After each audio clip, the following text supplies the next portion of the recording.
اور مجھے یہ نہیں پتا ہے کہ یہ وربل آرڈرز کون جاری کر رہا ہے، کیونکہ جب ہم نے آرڈرز کا کہا تو ہمیں کوئی کس کا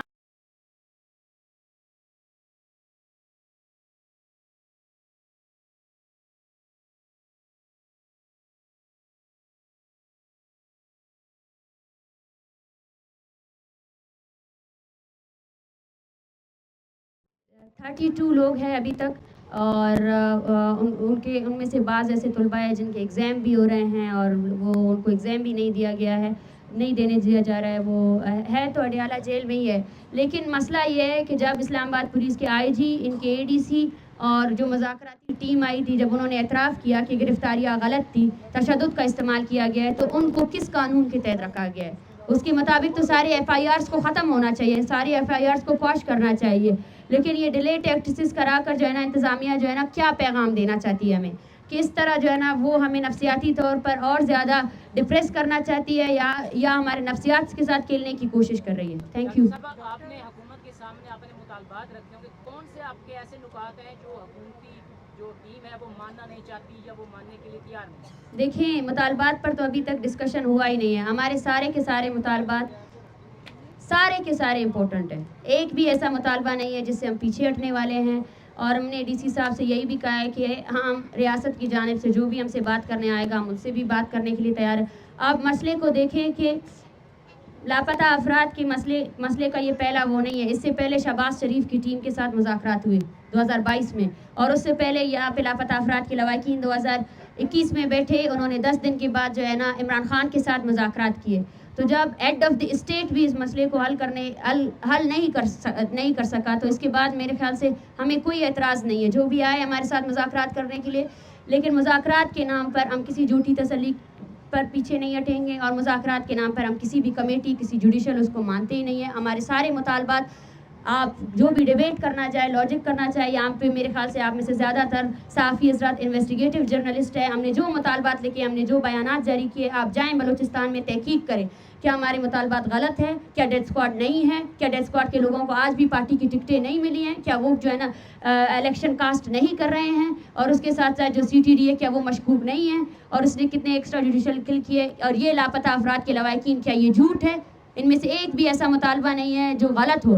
ہم آپ سے یہی کہتے ہیں کہ جائیں انویسٹیگیٹو جرنلسٹ کے طور پر ہمارے مطالبات کے ایک ایک شک کو آپ جو ہے نا اس پر تحقیق کریں اور بتائیں.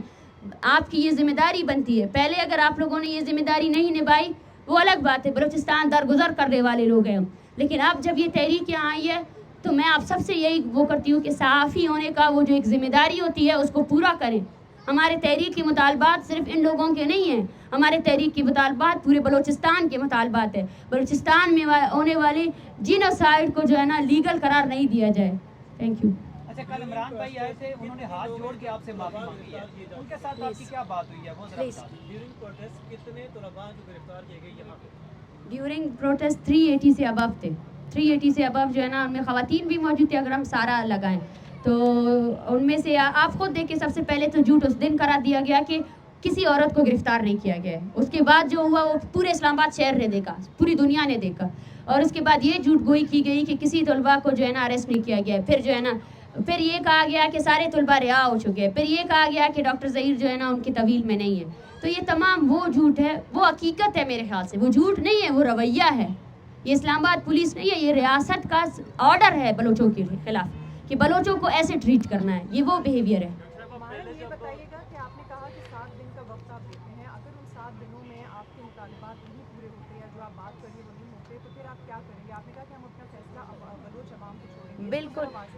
بالکل ہم یہاں سے جو ہے نا پھر اپنا فیصلہ بلوچ عوام کو دیں گے اور ان کو یہ بتائیں گے کہ ریاست کے پاس بلوچ نسل کشی کو ختم کرنے اور ان ماؤں اور ان کی پکار سننے کے لیے ان کے پاس ایسا کچھ بھی نہیں ہے جو ہمیں دے سکے. ظاہر سی بات ہے یہ ابھی کا مطالبہ نہیں ہے، نہ ہی اس کو 35 دن کی تحریک کے ساتھ جوڑا جائے. یہ دہائیوں کا مسئلہ ہے. اس پر متعدد بار لانگ مارچ کیے گئے ہیں. متعدد بار ایک بھی دن وہاں پہ نہیں جاتا ہے جہاں کوئٹہ پریس کلب میں کوئی پریس کانفرنس نہیں ہو، جہاں کوئٹہ میں جو ہے نا پورے بلوچستان میں سڑکیں بند نہیں ہو لاپتہ افراد کے لیے. تو یہ جینون مسئلہ ہے. اس کو جو ہے نا 40 دن کی تحریک کے ساتھ نہ جوڑے. اس کو جو ہے نا آپ اسٹارٹ سے لے، جس وقت جو ہے نا بلوچستان پر طاقت آزمائی کی گئی. جی